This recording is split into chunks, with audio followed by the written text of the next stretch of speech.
కన్నా నీ చేతిలో చీపురే చాలా అందంగా ఉంది. శివయ్య మెల్లో పాముందో నా చేతిలో చీపురందో అని నువ్వు చెప్పేంతవరకు నాకు తెలియలేదురా. నేను అలా చెప్పలేదు కదా బాబాయ్. పిచ్చిదాను, నీ మనసు నాకు తెలీదా?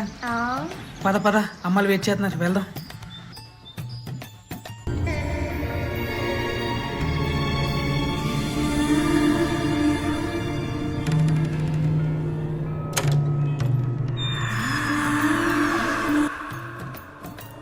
రే చిన్న, వదినానికి సాయించే, నువ్వు వెళ్ళి సామాన్లు తీసుకొస్తాం.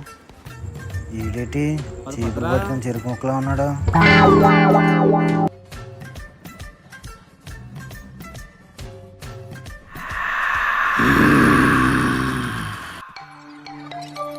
చిన్న అద్దా చాలా పనులు ఉన్నాయి, చేసేద్దాం. చేసేద్దాం వదినా, ఈ పని ఎంత మనకి. పదండి వదినా, చేసేద్దాం. బాబాయ్ మన ఇద్దరు ముగ్గురు వాళ్ళిద్దరు. ఓకే, అయితే మీరు చీపురు పట్టండి, మేము బకెట్ పడతాం. పదమ్మా.